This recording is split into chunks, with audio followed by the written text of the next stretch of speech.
Welcome to all of you dear friends students. पहले तो आप सबको न्यू ईयर की बहुत सारी शुभकामनाएं। आज नया साल स्टार्ट हो रहा है और न्यू ईयर पर ये मेरा पहला वीडियो होगा आप सबके लिए।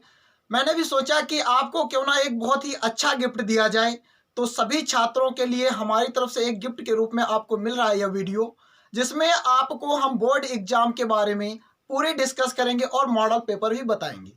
आप वीडियो में शुरू से लास्ट तक जरूर रहेंगे, क्योंकि ये वीडियो आपके लिए रामबाण होने वाला है। आप ये वीडियो देखकर 100% आप मार्क्स कैसे ले सकते हैं एग्जामिनर से, ये इसमें हम बहुत ही अच्छे तरीके से बताएंगे। क्योंकि बहुत से छात्र ऐसे हमने देखे हैं, बहुत से छात्रों की ये कंप्लेन हमारे पास आती है कि सर हमने पेपर में सब कुछ सही किया है फिर भी हमारे नंबर कम रह गए। तो उसकी बच्चों मेन वजह यह है कि आपने सब कुछ सही किया, लेकिन आपके करने का जो तरीका है वो गलत है। आपने जो लिखा है सही लिखा है, लेकिन कुछ गलतियां उसमें आपने छोड़ दी। वो गलतियां हम आपको बताएंगे जो कि नहीं करनी है। बहुत से छात्र जो गलतियां करते हैं, हमने बहुत से लोगों की कॉपी देखी है, तो आपको उन गलतियों को कैसे कंट्रोल करना है, वो नहीं करनी है, कौन सी गलतियां जिससे एग्जामिनर को दिक्कत होती है। ठीक है, पूरी कॉपी को आपको लिखना बताएंगे। हमारे पास उपस्थित है बोर्ड पेपर की कॉपी, जिसको हमने पहले से लिख रखा है, और आपको आज पूरा मॉडल पेपर डिस्कस करेंगे। आज से 1 बाय 1 करके सभी मॉडल पेपर और प्रैक्टिस सेट साइंस के क्लास 10th के इसी चैनल पर आपको मिल जाएंगे। शुरू से लेकर के लास्ट तक वीडियो को देखेंगे, अपने दोस्तों में जरूर शेयर करेंगे, और लंबे समय तक हमसे जुड़ने के लिए आप हमारे यूट्यूब चैनल को जरूर सब्सक्राइब करेंगे। ठीक है, ले चलते हैं हम आपको बोर्ड पेपर की कॉपी पर। एक बार फिर से आप सबको हैप्पी न्यू ईयर, नववर्ष की बहुत सारी शुभकामनाएं। आपको आई होप बोर्ड एग्जाम की कॉपी आपको दिख रही होगी, हाई स्कूल अभ्यास पुस्तिका। ठीक है, आपकी कॉपी संख्या आ होनी चाहिए, इसका विशेष ध्यान रखें। ठीक है, आपकी कॉपी पर आ पड़ा होना चाहिए। अब इस कॉपी को आपको परीक्षा से 15 मिनट पहले मिल जाती है। ठीक है, परीक्षा से पहले मिल जाती है, प्रश्न पत्र के से पहले मिलेगी कॉपी। तो उस समय में आपको करना क्या है, ठीक है, तो कॉपी पर यहाँ पर वो परीक्षा केंद्र का जो केंद्र है आपका, वो अपनी मोहर लगा करके स्वयं ही देंगे आपको, और फिर ये आपको भरना होगा। इसमें लिखा है विद्यार्थी स्वयं भरें। इसमें भरना क्या है, ठीक है, याद रखिए अपना, ये लिखा है विद्यार्थी का अनुक्रमांक अंकों में, तो यहाँ पर अपना रोल नंबर भरेंगे। ठीक है, फिर दूसरा लिखा है और ये रोल नंबर अंकों में लिखना है। फिर अभ्यर्थी का अनुक्रमांक शब्दों में, तो इंग्लिश के छात्र इंग्लिश में लिख सकते हैं और हिंदी के मीडियम के छात्र हिंदी में इसको लिखेंगी। ठीक है, आपका जिस विषय का प्रश्न होगा, पत्र आएगा, ठीक है, जिसका पेपर होगा, वो विषय यहाँ पर आपको भरना है। फिर प्रश्न पत्र संख्या, आपके प्रश्न पत्र पर जो संख्या दी होगी वो भी भरना है। उसके बाद परीक्षा के दिन तथा तिथि, किस दिन आप परीक्षा दे रहे हैं और उसकी डेट, दोनों एक ही कॉलम में भरने हैं। फिर केंद्र का नाम, जहाँ आप परीक्षा दे रहे हैं उसका नाम पड़ेगा, आपके विद्यालय का नाम यहाँ पर नहीं पड़ेगा। फिर प्रश्न पत्र पर एक कोड आता है, वो आपको यहाँ पर कोड भरना है, जो भी कोड हो।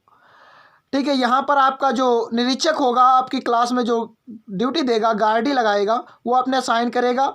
आपको यहाँ पर अपनी कक्षा संख्या भरनी है, और ये दिनांक जो नीचे लिखा हुआ दिनांक, और यहाँ पर लिखा निरीक्षक स्वयं भरें, ये दिनांक निरीक्षक ही आपका भरेगा। ठीक है, ये अभ्यास पुस्तिका आप लोगों को मार्केट से मिल जाएगी।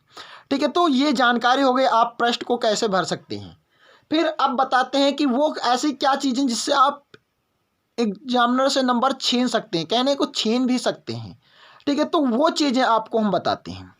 इसमें मेन चीज़ें आपको कॉपी हम खोल कर दिखाते हैं। कॉपी हमने पूरी तरीके से कंप्लीट कर रखी है। तो पहले आपको करना क्या है कि 15 मिनट जो पहले आपको कॉपी मिल जाती है, उसमें आप ये लाइन और ये साइड में लाइन, ये लाइन ध्यान दें, एक पटरी से ज़्यादा होनी चाहिए चौड़ाई, इसकी एक पटरी से ज़्यादा होनी चाहिए। हमने 3 सेंटीमीटर की चौड़ाई ली है, और इधर ये हमारा लगभग में 2 सेंटीमीटर की चौड़ाई इधर होगी, आधे पटरी के बराबर। ठीक है, ऊपर की ये लाइन भी काली कर लेंगे, और लास्ट वाली लाइन भी आप इसको काली कर देंगी। ठीक है, ये 4 लाइनें आप सभी पेजों में, ऐसे ही सभी पेजों में हमने बनाया हुआ, जैसे आप सभी पेजों में ऐसे 4 लाइनें खींच लेंगे, एक ऊपर, एक नीचे, एक इधर साइड और एक इधर। ठीक है, सभी पेज पर इस प्रकार से लाइनें बना लेंगे। फिर लिखने का तरीका क्या होगा ये आपको हम मॉडल पेपर के साथ में बताएंगे। फिलहाल आज मैं कराने वाला हूँ क्लास टेंथ विज्ञान के हमारे पास अनसॉल्व्ड है अग्रवन। ठीक है, अग्रवाल की अनसॉल्व्ड है। ठीक है, इससे मैं आपको मॉडल पेपर कराऊंगा, आपके पास ये उपस्थित होगी, नहीं है तो आप मार्केट से खरीद ले। ठीक है, दो आती है, एक अग्रवन आता है और दूसरा आता है अग्रवाल। तो आप अग्रवाल खरीदें। ठीक है, अग्रवाल का ये इसमें हम मॉडल पेपर कराने वाले, अग्रवन का जो है वो भी करा देंगे अगले वीडियो में। ठीक है, यहाँ पर मैं मॉडल पेपर पूरा आपको डिस्कस करके बताऊंगा। ठीक है, जो मॉडल पेपर आया हुआ है इसमें पूरा इसमें आपको बताऊंगा एक एक करके कैसे आपको लिखना है। पेपर में लिखने का तरीका अगर आप समझ गए तो समझ लो आपने नंबर ले लिए एग्जामिनर से। ठीक है, कुछ लोग होते हैं वीक बच्चे भी इस काम को, जो कमज़ोर हैं पढ़ने में, वो ज़रूर अप्लाई करें, और जो होशियार हैं वो तो अप्लाई करें ही करें। ठीक है, तो हम बताते हैं इसमें करने का तरीका क्या है। तो ये है, किसी भी क्लास का बच्चा हो, किसी भी विषय का प्रश्न पत्र हो, इसी प्रकार से सभी विषय के प्रश्न पत्र होंगे। इसमें पहला क्वेश्चन दिया गया है, देखो ये जो सेट है इसको पढ़ना है। ये जो लिखा हुआ है इसको बहुत अच्छे से पढ़ लेने हैं कि लिखा गया 15 पेपर 3 घंटे 15 मिनट का होता है, 15 मिनट पढ़ने पे प्रश्न पत्र पढ़ने के लिए, और प्रश्न पत्र का खा गा में विभाजित किया गया है। ठीक है, और प्रत्येक प्रश्न जो सारी जानकारी ये पढ़ सकते हैं एक बार में। ठीक है, फिलहाल मैं आपको बताता हूँ क्वेश्चन। तो ये खंड का है भौतिक विज्ञान का। ठीक है, आपका विज्ञान 3 खंड में हो, का खा गा, तो खंड का है भौतिक विज्ञान का। इसमें पहला जो क्वेश्चन होता है वो ऑब्जेक्टिव होता है। पहला क्वेश्चन ऑब्जेक्टिव होता है, याद रखें जितने भी आप का खा गा जितने 5-6 ऑब्जेक्टिव होंगे आपको सभी एक ही पेज पर करने होंगे। ठीक है, इसमें पहला ऑब्जेक्टिव का दिया गया है, किसी बिंब का अवतल दर्पण द्वारा बना प्रतिबिंब आभासी, सीधा तथा बिंब से बड़ा पाया गया। वस्तु की स्थिति, तो वस्तु की स्थिति बताना, आपको 4 ऑप्शन दे देंगे, इन 4 में से आपको पहचानना है। तो अवतल दर्पण है, आभासी प्रतिबिंब, सीधा और बड़ा। आभासी, सीधा और बड़ा कब बनता है? जब वस्तु दर्पण के ध्रुव तथा मुख्य फोकस के बीच हो। जब दर्पण के ध्रुव तथा मुख्य फोकस के बीच, 4वां जो ऑप्शन है वो सही है। तो यहाँ पर हमने प्रश्नोत्तर संख्या 1 का डाल के लिख दिया 4। ठीक है, कुछ बच्चे इस 4th को लिख करके छोड़ देते, बहुत बड़ी मिस्टेक करते हो। ठीक है, इसके आगे इसका आंसर भी आपको लिखना है, यही इंप्रेसिव काम है, इससे आप एग्जामिनर को इंप्रेस कर सकते हैं। हमने लिख दिया ये 4th, दर्पण के ध्रुव तथा मुख्य फोकस के बीच, और लिख दिया उत्तर सही है। ठीक है, लास्ट में अगर आप ये नहीं लिखते कोई दिक्कत नहीं, लेकिन ये आंसर आप जरूर लिखेंगे। फिर ऐसे दूसरा ऑब्जेक्टिव दिया गया है कि निम्नलिखित में से कौन सा पद विद्युत परिपथ में विद्युत शक्ति को निरूपित नहीं करता। कौन सा विद्युत शक्ति को निरूपित नहीं करता, तो कौन सा सूत्र है ऐसा जो विद्युत शक्ति का नहीं है। P बराबर आई स्क्वायर आर होता है, P बराबर वी आई होता है, P बराबर वी स्क्वायर आर भी होता है, लेकिन P बराबर आई आर स्क्वायर नहीं होता। क्या होता? आई स्क्वायर आर होता है, ये नहीं होता है। तो ये हमारा इस क्वेश्चन के अनुसार ये जो नहीं होता है वो आंसर हमारा सही हो जाएगा सेकंड लिख दिया, आई आर स्क्वायर विकल्प सेकंड सही है। आप उत्तर सही है की जगह पर विकल्प सही है, विकल्प सेकंड सही है, ऐसा भी आप लिख सकते हैं, और यही सबसे ज़्यादा इंप्रेसिव वर्ड होता है, विकल्प सेकंड सही है। फिर गा आपका दिया गया है, विद्युत धारा उत्पन्न करने की युक्ति को कहते हैं। विद्युत धारा उत्पन्न करने की, तो उसको कहते हैं जनित्र, डायनमो। ठीक है, विद्युत धारा उत्पन्न करने की युक्त डायनमो है। तो ये फर्स्ट ही आपका सही हो जाएगा। तो यहाँ पर लिख दिया हमने फर्स्ट, जनित्र लिख दिया और लिख दिया सही है। आप इन चीज़ों की जगह पर सिर्फ सही है का भी प्रयोग कर सकते हैं। फिर अगला ऑब्जेक्टिव जो घा है वो दिया गया है कि अभिनेत्र लेंस की फोकस दूरी में परिवर्तन किया जा सकता है। अभिनेत्र लेंस की फोकस दूरी किसके द्वारा परिवर्तित की जाती है? तो वो है आपका, आपने अगर मानव नेत्र बहुत अच्छे से पढ़ा, पश्चिमाभि द्वारा। तो ये आपका थर्ड सही है, तो यहाँ पर हमने लिख दिया थर्ड, पश्चिमाभि द्वारा। अब हम इसी शब्द का प्रयोग करेंगे जो बताया था, बहुत ही इंप्रेसिव होता है, कि विकल्प थर्ड सही है। ठीक, आपका पहला क्वेश्चन कंप्लीट हो गया। ये हमने आउटलाइन कर दी, इसको हमने क्लोज कर दिया। ठीक है, आपको भी ऐसा ही करना है। ठीक है, अब चलते हैं आपको दूसरे क्वेश्चन पर। दूसरे में, और ये भी याद रखें, जब आप ऐसे क्वेश्चन कर रहे हैं तो इसके ऊपर खंड आ कर रहे हैं, खा कर रहे हैं, तो इसमें तो का दिया गया, हमने आ डाला हुआ है। ठीक है, तो आपके प्रश्न पत्र पर जैसा खंड दिया गया होगा वही आप यहाँ पर डाल देंगे, आपको डालना होगा खंड का। ठीक है, अब देखते हैं दूसरा प्रश्न क्या दिया गया था। दूसरा प्रश्न दिया गया, अंतिम पंक्ति में बैठे किसी विद्यार्थी को श्यामपट्ट पढ़ने में कठिनाई होती है। अंतिम पंक्ति में बैठे व्यक्ति को श्यामपट्ट पढ़ने में कठिनाई होती है। यह विद्यार्थी किस दृष्टि दोष से पीड़ित है, इसे किस प्रकार संशोधित किया जा सकता है। तो क्वेश्चन क्या है, अंतिम पंक्ति में बैठकर नहीं देख पा रहा, मतलब दूर का नहीं देख पा रहा है, पास का देख रहा है, और जो देख रहा है वो दोष है। तो पास का देख रहा है अर्थात निकट का देख रहा है, तो निकट दृष्टि दोष है। तो लिखेंगे यह विद्यार्थी निकट दृष्टि दोष से पीड़ित है। इस दोष को दूर करने के लिए विद्यार्थी को उचित क्षमता के अवतल लेंस के चश्मे का प्रयोग करना चाहिए। ध्यान रहे आप लोग प्रश्नोत्तर संख्या इसकी जरूर डालेंगे। आपने का किया है तो डालेंगे प्रश्नोत्तर संख्या 2 का का, खा कर रहे होंगे तो खा डालेंगे, जैसे प्रश्नोत्तर संख्या 2 का खा है। ठीक है, और कॉपी पेन लेकर के जरूर रखें, और जिनके पास में ये मॉडल पेपर है अग्रवन का, ठीक है, ये आपके अनसॉल्व है, वो भी साथ में रखें और साथ ही में अपना पेपर करते हुए चलें। ठीक है, जो क्वेश्चन ना समझ में आए वीडियो तुरंत रिवर्स कर लें। ठीक है, अब अगला क्वेश्चन देखते हैं।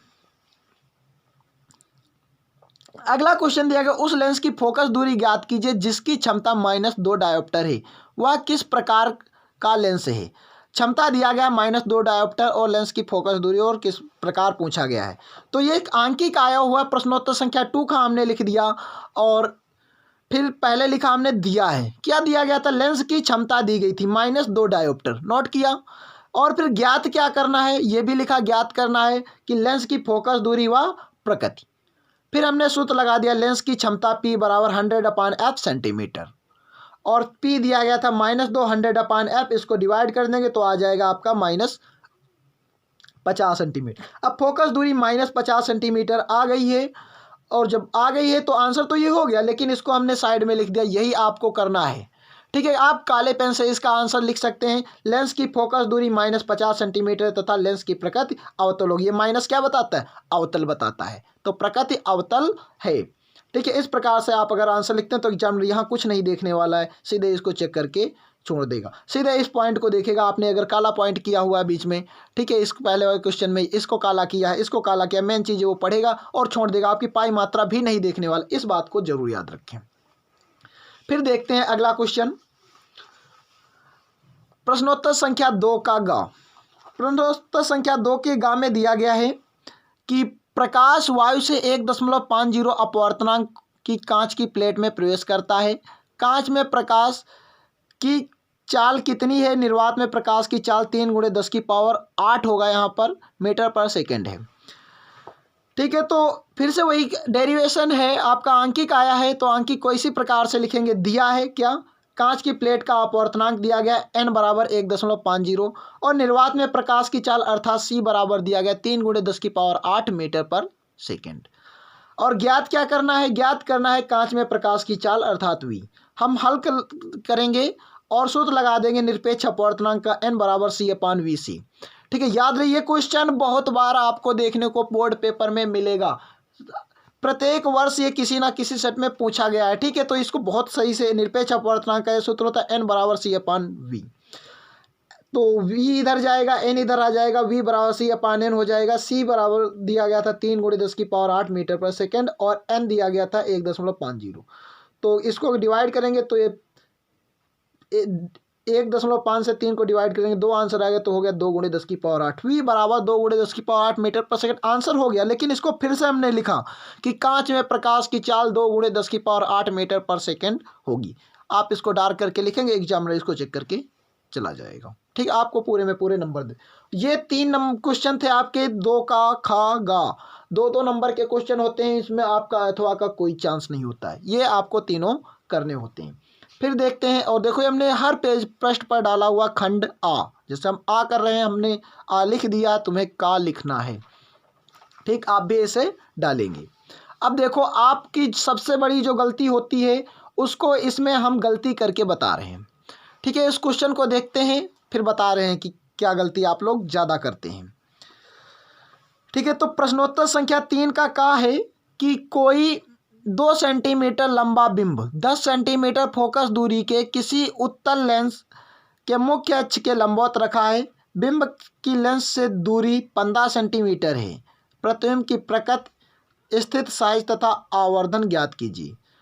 ठीक है, तो ये आपको क्वेश्चन करना है।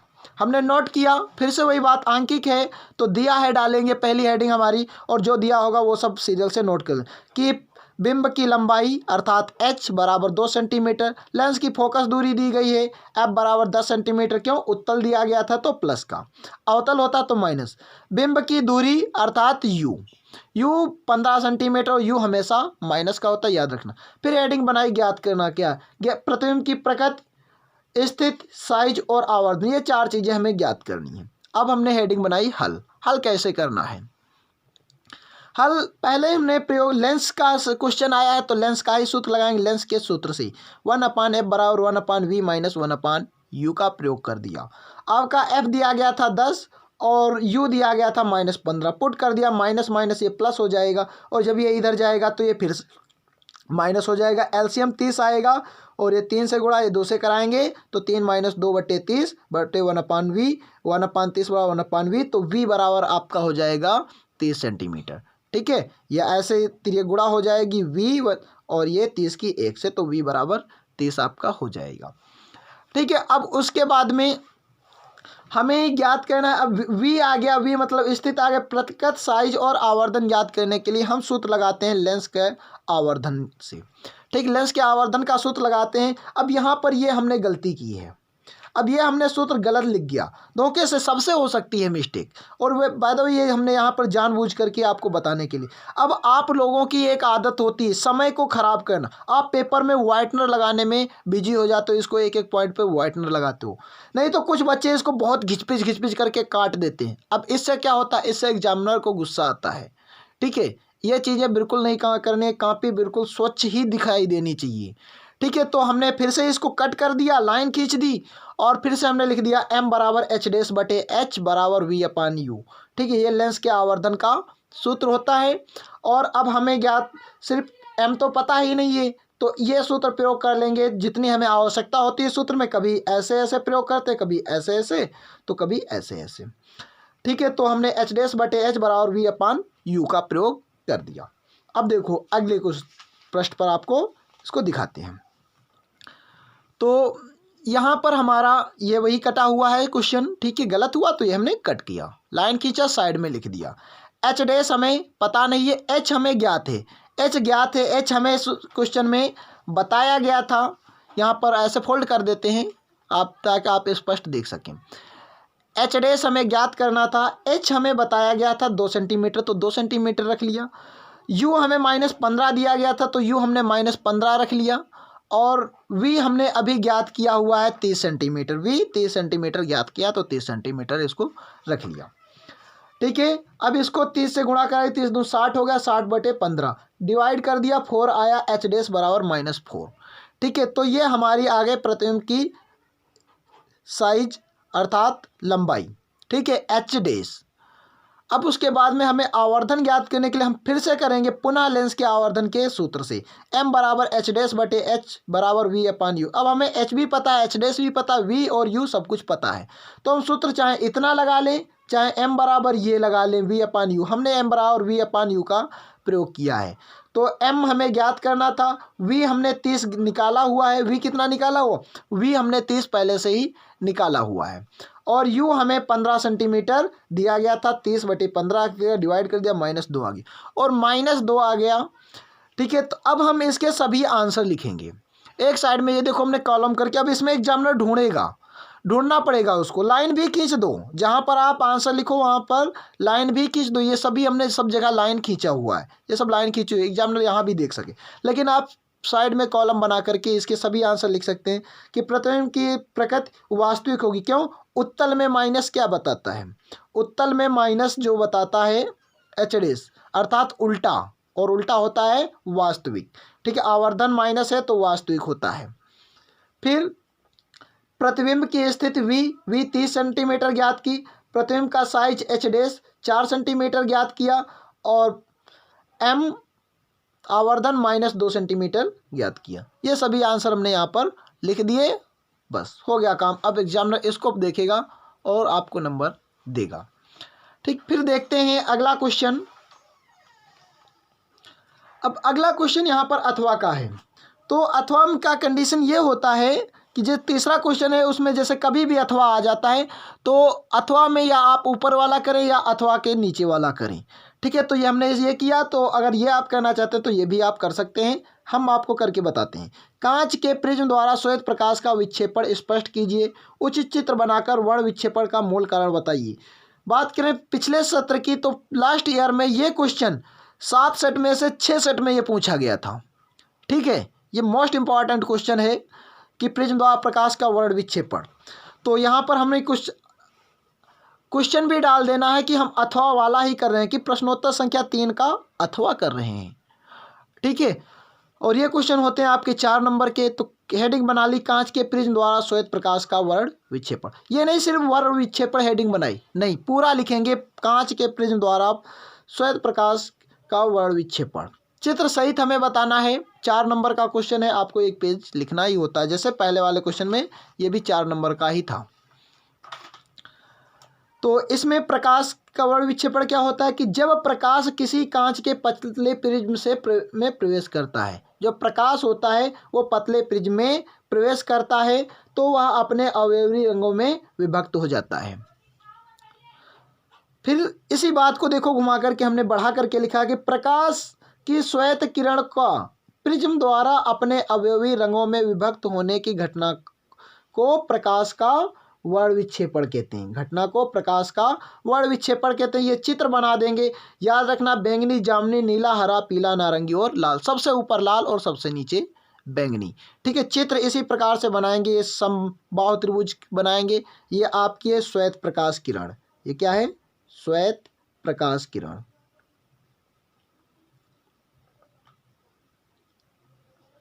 ठीक, फिर वर्ण विक्षेपण का कारण आपको बताना था, तो वर्ण विक्षेपण का आप कारण जो भी जानते हैं वो आप लिख सकते हैं। अब कारण क्या होते हैं कि प्रत्येक रंग का अपवर्तनांक अलग होता है, प्रत्येक रंग के लिए विचलन कोण भी अलग होता है। तो लिख सकते हैं प्रकाश, प्रत्येक रंग के प्रकाश के लिए अपवर्तनांक भिन्न भिन्न होता है। ठीक है, या प्रत्येक रंग के प्रकाश का विचलन कोण भिन्न भिन्न होता है, इसलिए किरणें अलग प्रिज्म से निकलने पर अलग अलग विभक्त हो जाती हैं। फिर आपको नोट में दे देना, बैंगनी रंग के लिए अपवर्तनांक अधिक तथा लाल रंग के लिए अपवर्तनांक कम होता है। और आप चाहें तो ये भी नोट में दे सकते हैं कि बैंगनी रंग का विचलन अधिक तथा लाल रंग का विचलन कम होता है। जो भी चीज़ें आप इनके बारे में जानते हैं वो सब इसमें आप लिख सकते हैं। फिर अगला क्वेश्चन 3 का ख, प्रश्नोत्तर संख्या 3 का ख, इसको पढ़ते हैं। दिया गया है, किसी विद्युत परिपथ में 2 बिंदुओं के बीच विभवांतर मापने के लिए वोल्ट मीटर को किस प्रकार संयोजित किया जाता है। फिर आगे दूसरा क्वेश्चन, 6 वोल्ट बैटरी से गुजरने वाले हर एक कूलाम आवेश को कितनी ऊर्जा दी जाती है। ठीक है, 2 क्वेश्चन इसमें पूछ लिए हैं 4 नंबर में। तो क्या कह रहा है कि 2 बिंदुओं के बीच विभवांतर को नापने के लिए वोल्टमीटर को किस क्रम में संयोजित किया जाता है। तो ये हमने चित्र के सहायता से भी तुमको बता देना। इन 2 बिंदुओं के बीच अगर विभवांतर नापना तो सामने ही इसके जोड़ देना चाहिए वोल्टमीटर। तो क्या लिखेंगे? समांतर क्रम में। ठीक है, समांतर क्रम को काले पेन से कर देंगे कि किसी विद्युत परिपथ में 2 बिंदुओं के मध्य विभवांतर को नापने के लिए वोल्टमीटर को समांतर क्रम में संयोजित किया जाता है। इतना कहने के बाद दूसरा क्वेश्चन आंकिक का आया था। तो आंकिक का आया था तो आंकिक पॉइंट बना लेंगे अपना, और आंकिक को उसी प्रकार से हल करेंगे। दिया है क्या? V बराबर दिया गया था 6 वोल्ट, Q बराबर 1 कूलाम। प्रति कूलाम कह रहा था, तो प्रति कूलाम का मतलब 1 कूलाम होता है। ज्ञात करना है W अर्थात ऊर्जा। ठीक है, तो हल लिखेंगे V बराबर W/Q। सूत्र होता है, इन तीनों में जो संबंध होता है वो V बराबर W/Q होता है। किसकी? विभवांतर की परिभाषा से, कि एक बिंदु से दूसरे बिंदु तक ले जाने में किया गया कार्य उन बिंदुओं के बीच विभवांतर होता है। V बराबर W/Q। तो W बराबर हो जाएगा, इधर चला जाएगा V क्यों, V दिया गया था 6 और Q दिया गया था 1, गुणा करा देंगे, आपका आ जाएगा 6 जूल। W बराबर आपका जो हो जाएगा 6 जूल। इस प्रकार से आपका पूरा क्वेश्चन कंप्लीट हो जाए। और इस पर आपके बोर्ड में क्वेश्चन आते ही रहते हैं। ठीक है, यहाँ पर तो ये 4 नंबर में 2 और 2 नंबर में पूछ लिया गया, बोर्ड में आपको 4 नंबर में ये क्वेश्चन। ऐसे इसका थोड़ा टफ भी मिल सकता है और 2 नंबर में ऐसे क्वेश्चन मिल जाएंगे। फिर अब खाम का भी अथवा दिया होता है। ये क्वेश्चन आप देख रहे हैं। ठीक, क्वेश्चन आपको पढ़ के सुना देते हैं। क्वेश्चन दिया गया है अथवा में कि दो चुंबकीय क्षेत्र रेखाएं एक दूसरे को प्रतिच्छेद क्यों नहीं करती। क्षण चुंबक के चारों ओर चुंबकीय क्षेत्र रेखाएं खींची। अथवा में है, आपकी एक ही करेंगे, हम आपको दोनों बता देते हैं। तो दो चुंबकीय क्षेत्र रेखाएं एक दूसरे को क्यों प्रतिच्छेदित नहीं करती, किसी क्षण चुंबक के चारों ओर चुंबकीय क्षेत्र रेखाएं खींचनी है। तो ये देखो क्षण चुंबक बनाइए, एन और एस दो ध्रुव बनाने हैं आपको, ठीक है, और रेखाओं को कुछ इस प्रकार से खींचना है कि वो एक दूसरे को कट ना कर जाएं। जैसे ये ऐसे ले जाएंगे तो ये कट कर जाएंगी, कट ना करें, प्रतिच्छेद ना करें। एन से निकलेंगी, एस पर विलीन होंगी, तीर लगाएंगे एन से एस की ओर, एन से एस की ओर, दोनों तरफ ले जाएंगे, ठीक है। तो इस प्रकार से किरणें खींच सकते हैं। और क्यों प्रतिच्छेद नहीं करें, उसका कारण ये यहाँ पर बताया गया कि दो चुंबकीय क्षेत्र रेखाएं कभी भी एक दूसरे को प्रतिच्छेदित नहीं करती, क्योंकि यदि वे ऐसा करती तो प्रतिच्छेद बिंदु पर दिक्सूचक रखने पर उसकी सुई दो दिशाओं की ओर संकेत करेगी, जो कि संभव नहीं है। दो साइड तो उत्तर नहीं हो सकता, ना ही दो साइड दक्षिण हो सकता है, ठीक है। इसलिए क्या ये रेखाएं कभी भी एक दूसरे को प्रतिच्छेद नहीं करती। जानते हो कि ये रेखाएं दिक्सूचक की सहायता से खींची जा सकती हैं। तो ऐसा आपको आंसर दे देना है। अब फिर अगला क्वेश्चन आपको दीर्घउत्तरी का मिल जाता है, ठीक है। फिजिक्स में दीर्घउत्तरी का प्रश्नोत्तर संख्या 4 जो होती है वो दीर्घउत्तरी का होता है। और दीर्घउत्तरी में आपको दो ऑप्शन दिए जाते हैं, दो में से किसी एक को करना होता है आपका। यहाँ पे दो दिए गए, हम आपको दोनों बताएंगे। पहला दिया, विद्युत जनित्र का मूल सिद्धांत एवं कार्यविधि स्पष्ट कीजिए, इसमें ब्रुशों का क्या कार्य है। विद्युत जनित्र अर्थात डायनमो, ठीक है, डायनमो आपसे पूछा गया है विद्युत जनित्र। आपको इसको विस्तृत में लिखना है और याद रहे फिजिक्स का क्वेश्चन जो दीर्घउत्तरी है वो 2 पेज से ऊपर होना चाहिए, कम से कम 3 पेज में आ जाए, ठीक है। 2 पेज से ऊपर ही होना चाहिए, 2.5 पेज हो सकता है, 3 पेज भी इसको कर सकते हो, क्योंकि 7 नंबर का क्वेश्चन है, ठीक है। हिसाब लगा लेना, 3 नंबर एक पेज पे मिलेंगे, 3 नंबर दूसरे पेज पर और 1 नंबर का तीसरे पेज पर जरूर निकाल दें। चित्र के साथ इसको बताना है, ठीक है। मोस्ट इंपॉर्टेंट क्वेश्चन, अगर इसको कहें, अगर ये नहीं आता है तो आपने 7 नंबर खो दिए पेपर में, क्योंकि 7 सेट होते हैं, 7 सेट में ये क्वेश्चन आपको मिल जाएगा। 3 क्वेश्चन फेवरेट हैं, याद कर लेना।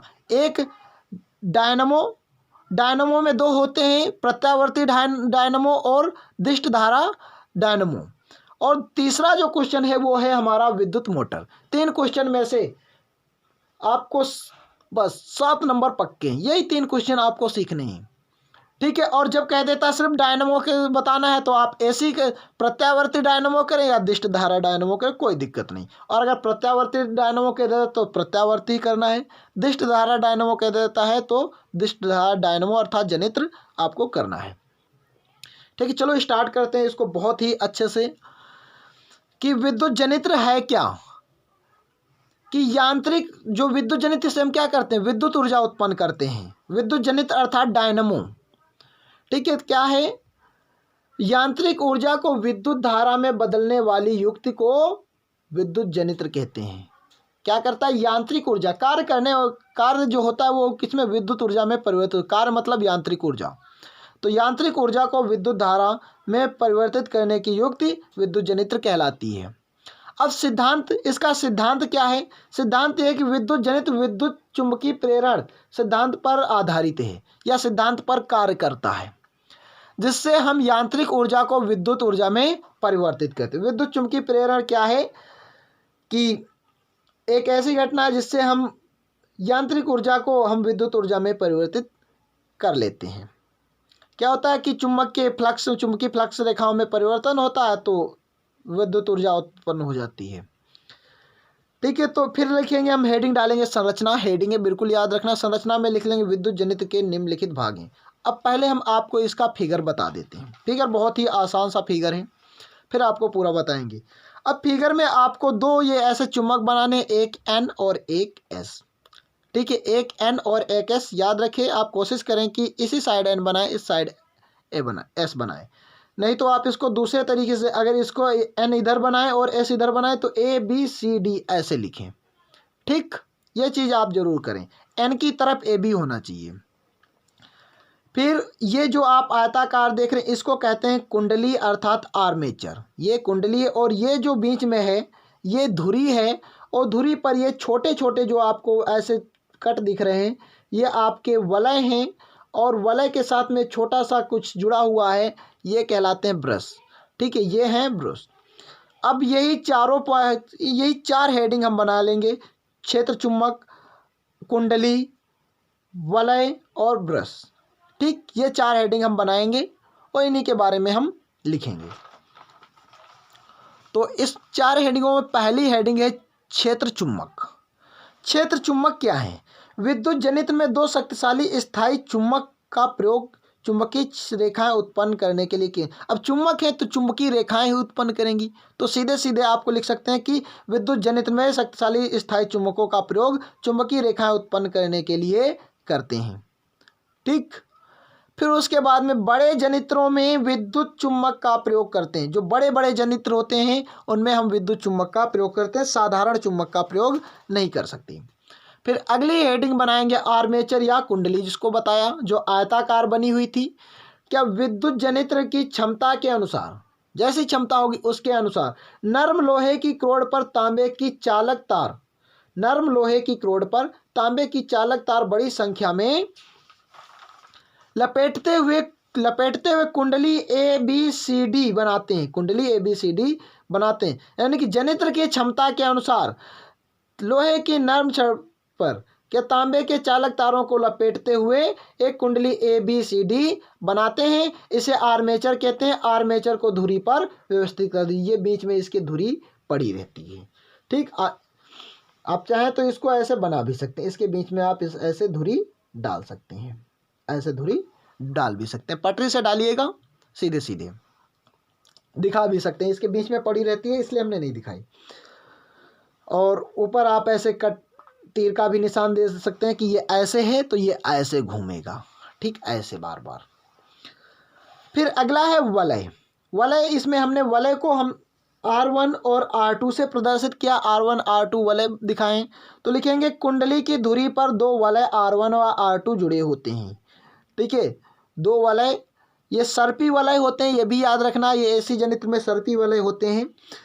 कुंडली की धुरी पर 2 सर्पी वलय R1 व R2 जुड़े होते हैं, ऐसे भी लिख सकते हैं, जो कुंडली के घूमने के साथ घूमते हैं। क्यों? अब इसमें जुड़े हैं तो कुंडली घूमेगी तो ये भी वलय भी घूमेंगी। फिर अगले ही हेडिंग डाली ब्रुश। ब्रुश क्या है? B1 तथा B2 2 कार्बन के ब्रुश होते हैं। ये कार्बन के बने हुए 2 ब्रुश हैं।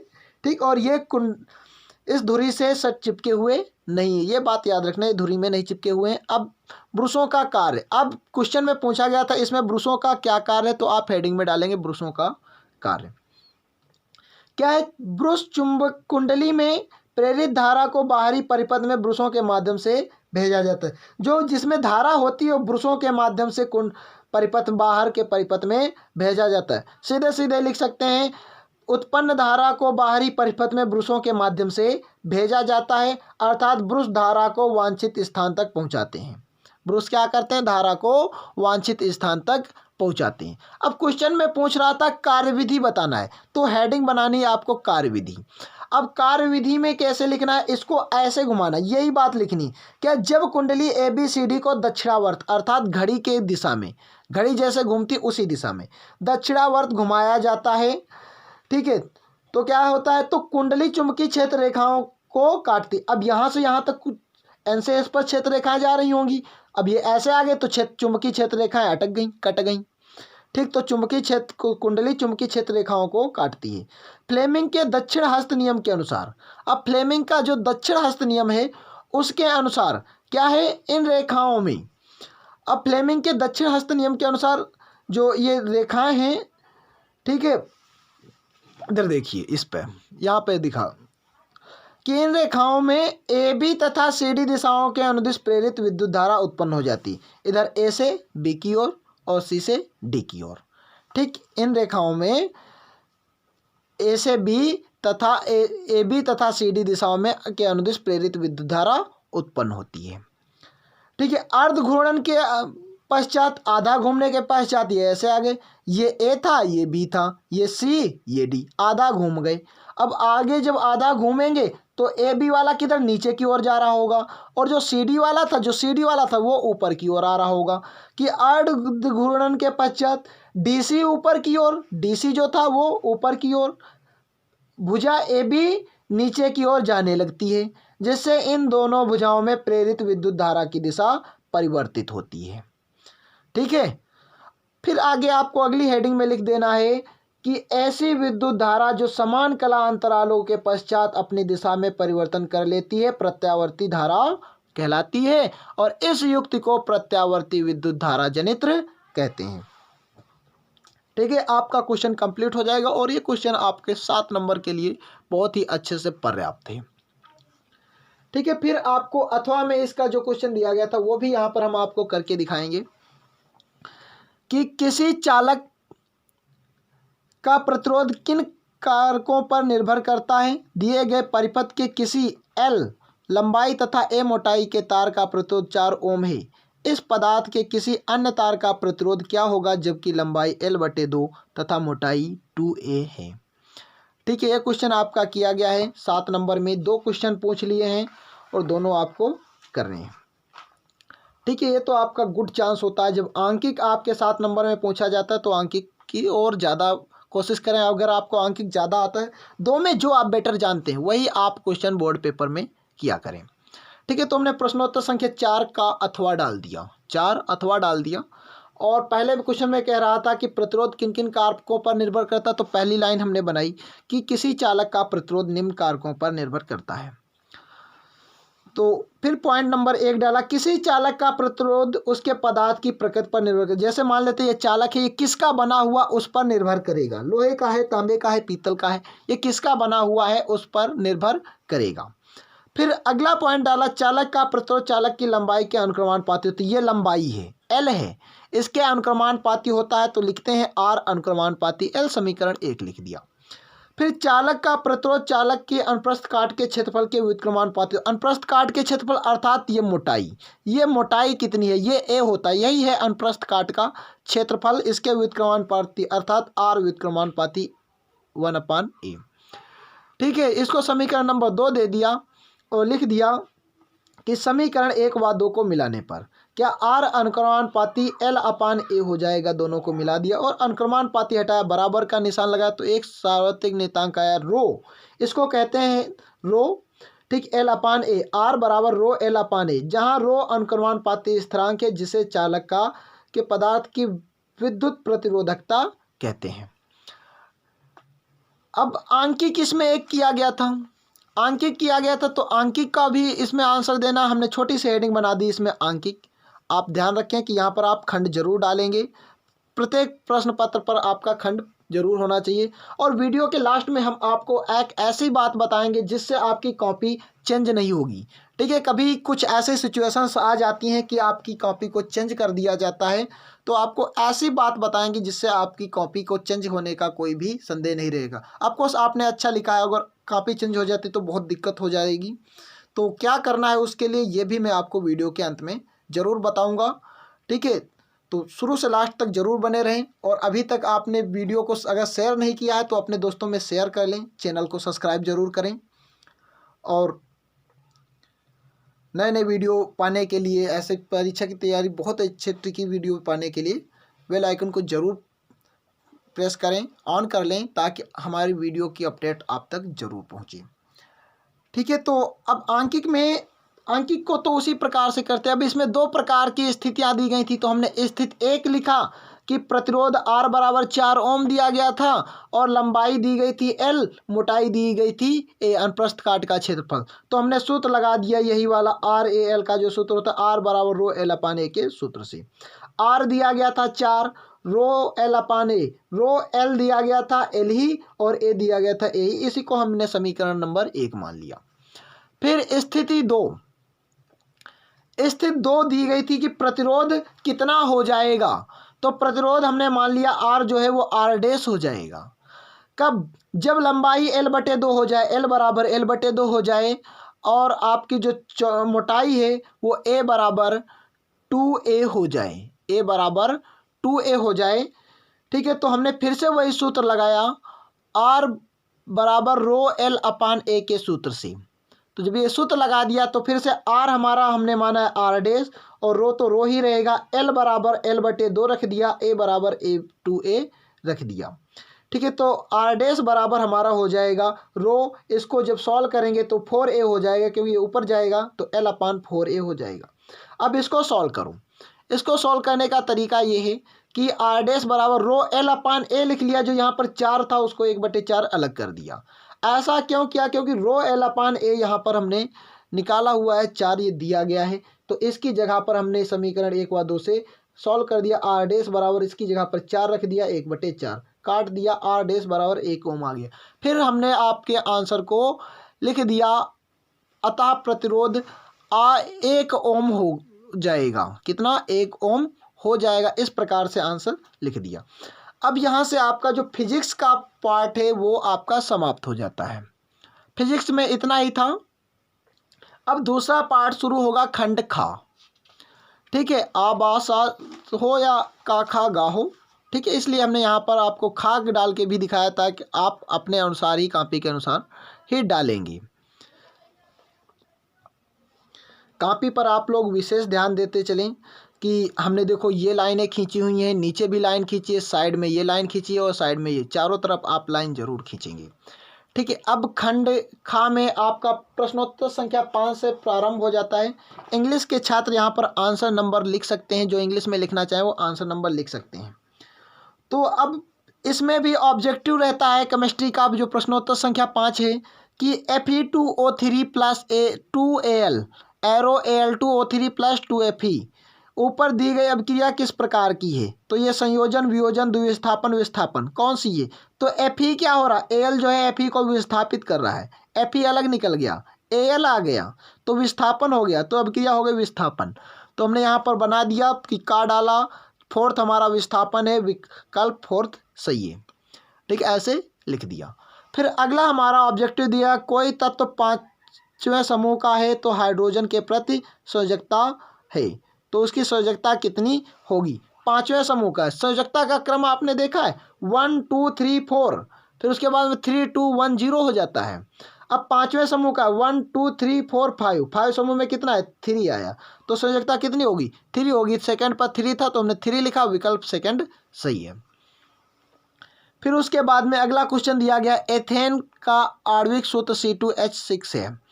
इसमें तो आपको एथेन का सूत्र वैसे भी याद रखना है, इसमें लिख कर के आ गया, कोई दिक्कत नहीं है, याद रखना कि कितने सात संयोजक आबंध होंगे, 6 या 7 8 9, कितने सात संयोजक आबंध हैं। तो एथेन की संरचना आप लोग बना लेंगे। एथेन की हमने यहाँ पर संरचना बनाई, C2 है, H6 है। ठीक, कार्बन की भी 4 वैलेंसी यहाँ पर है, 4 वैलेंसी। अब बांड गिन लो, 1 2 3 4 5 6 7 बांड है, तो हम लिख देंगे 7 सात संयोजक आबंध है। सेकेंड थर्ड में संयोजन है 6 हैं, 7 हैं, तो थर्ड दे दिया हमने, वैसे यहाँ पर थर्ड हो गया। सेकंड में ऑप्शन दिया गया था तो सेकंड में आपको लिखना है सेकंड, कि विकल्प ये सही है। अब इसके बाद इसमें आपको कोई दूसरा क्वेश्चन नहीं लिखना है। ठीक है, सिर्फ प्रश्न इस जिस पर ऑब्जेक्टिव लिखें, एक ही पर सभी ऑब्जेक्टिव एक ही जगह होने चाहिए। फिर अगला क्वेश्चन देखते हैं। और रसायन विज्ञान एक ऐसा कुछ पेपर होता है जिसमें 4 नंबर के क्वेश्चन आपके देखने के लिए नहीं मिलते हैं। बहुत सी कम कंडीशन ऐसी होती हैं जहाँ पर 4 नंबर का क्वेश्चन आता है, तो 2 नंबर वाले को ही हमें बढ़ा करके थोड़ा लिखना पड़ता है।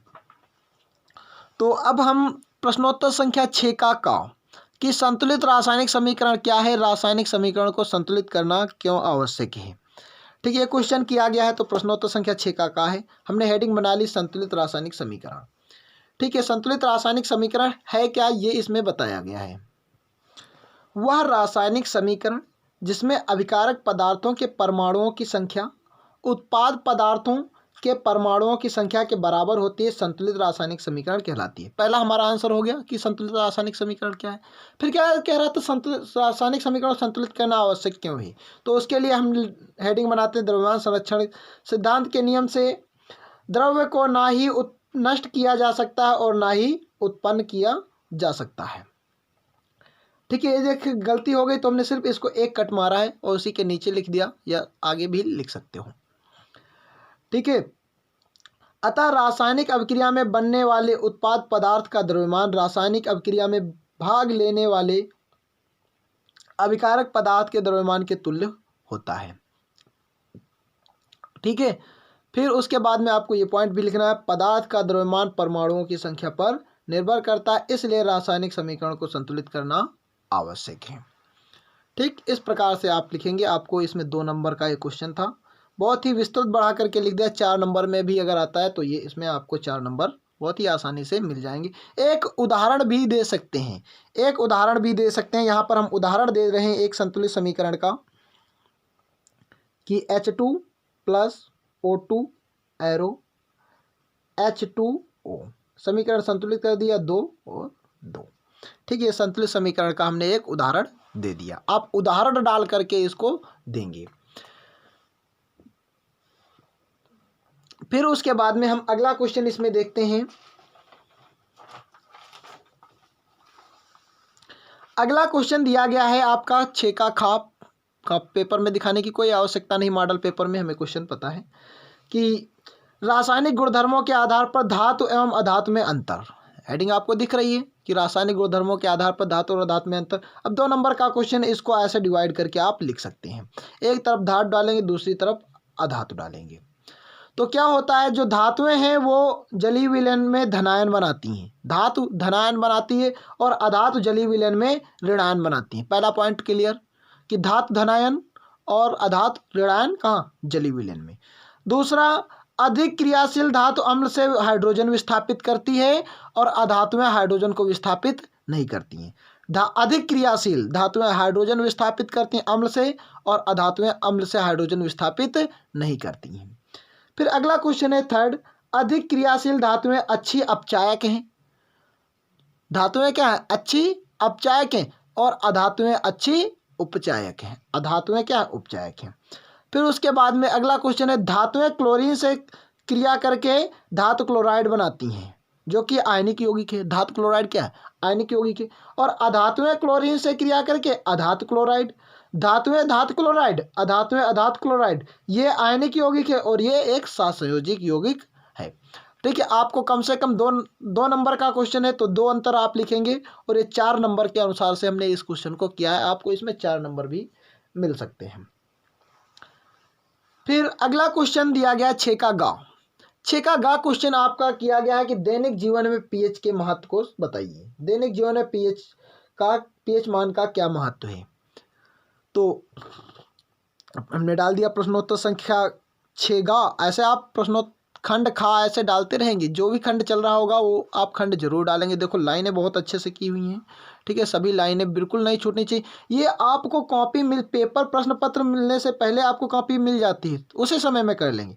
साथ में बिल्कुल नहीं करने की आवश्यकता है। साथ में कौन सी लाइनें करनी, साथ में ये कॉलम बनाना, ये डिवाइड करना, ये लाइनें साथ में करने की आवश्यकता है। साइड की लाइनों को पहले ही कर लिया करें। ठीक है, तो अब दैनिक जीवन में पीएच के महत्व को, क्या दैनिक जीवन में पीएच का निम्नलिखित महत्व है। क्या किसी भी फसल को उगाने के लिए एक विशिष्ट पीएच मान की आवश्यकता हो। जो फसलें होती हैं एक विशिष्ट पीएच मान पर उगती हैं, ये बात याद रखना। मुंह का पीएच मान 5.5 से कम होता है तो दांतों का क्षय होने लगता है। दांतों का क्षय होता है कब, जब मुंह का पीएच मान 5.5 से कम हो जाता है। शुद्ध जल का पीएच मान 7 होता है, और वर्षा के जल का पीएच मान 5.6 से कम होने पर वर्षा अम्लीय वर्षा कहलाती है। जब वर्षा के जल का पीएच मान 5.6 से कम होता है तो वह वर्षा अम्लीय वर्षा कहलाती है। और शरीर का पीएच मान 7 से 7.8 के बीच होता है। और भी इसमें पॉइंट बढ़ा सकते हैं। अम्ल का पीएच मान 7 से कम होता है, क्षार का पीएच मान 7 से अधिक होता है, और उदासीन लवणों का मान 7 होता है। ठीक है, उसके बाद में हम ले चलते हैं आपको अगले क्वेश्चन पर, जहां आपको आईयूपीएसी नाम पूछे गए हैं। सभी सेटों में आईयूपीएसी नाम नहीं पूछे जाते हैं, किसी सेट में आपको यहां पर पूछ ली जाती है अभिक्रिया की क्या होता है जब केवल रासायनिक समीकरण दीजिए, या कैसे प्राप्त करेंगे केवल रासायनिक समीकरण दीजिए। 2 समीकरण आपसे यहाँ पर पूछता है, तो ये आपका इसका आईयूपीएसी नाम बताना है। तो आईयूपीएसी नाम, ये 2 मेथिल लगे हुए हैं पहले नंबर पर, तो हम 1 2 3 4 5 सी हैं, तो हमने 5 सी के लिए लिख लिया पेंटेन, और ये लिखा ओइक अम्ल, तो पेंटेनोइक अम्ल लिख लिया। अब 2 मेथिल लगे थे तो लिख दिया डाई मेथिल आगे, और कहाँ लगे थे 2 पर, तो 2,2 डाई मेथिल पेंटेनोइक अम्ल। फिर उसके बाद में ये दिया गया है, तो इसमें 1 2 3 4 है तो लिख लिया ब्यूटेनॉल। अब 1 2 3 पर ये पड़ रहा है, और 1 2 2 पर पड़ रहा है तो 2 मिथिल, 2 पर क्या लगा है, 2 पर लगा है मिथिल। OH के लिए ऑल लिखा, 2 मेथिल ब्यूटेनॉल। IUPAC का पूरा पार्ट हमने यूट्यूब पर अपलोड कर दिया। बहुत ही आसान तरीके से आप ये नाम लिख सकते हैं। अगर आपने IUPAC नामकरण करना सीखें, ये जो वीडियो है अगर आपने नहीं देखा है तो ज़रूर देख लें, आपको लिंक डिस्क्रिप्शन में दे दी जाएगी। ठीक है, बहुत ही शानदार वीडियो है, आपको देखना है। सभी IUPAC आप उसी वीडियो में देख सकते हैं। बहुत छोटा सा वीडियो बनाया है और बहुत साधारण सा एक उसमें हमने यूनिक सूत्र रखा है जिस पर आप कोई भी कार्बनिक की IUPAC लिख सकते हैं। आप इंटर लेवल तक की IUPAC वहाँ पर जाकर के सीख सकते हैं। लिंक आपको डिस्क्रिप्शन में मिल जाएगी, और नहीं तो आप हमारे वीडियो की प्लेलिस्ट में जाकर के क्लास 10th साइंस NCERT या ऑल कॉम्पिटिटिव एग्जाम या क्लास 12th साइंस कहीं पर भी जाकर के आपको ये वीडियो मिल जाएगा, वहाँ से आप इसको देख सकते हैं। आइए फिर हम आपको अगला क्वेश्चन बताते हैं। अगले क्वेश्चन में आपका किया गया है, आपको दिखा देते हैं। ठीक है, यही देखो IUPAC पूछी गई थी, सब कोई क्वेश्चन अलग से नहीं होगा। अगला क्वेश्चन है, कहा आधुनिक आवर्त नियम क्या है।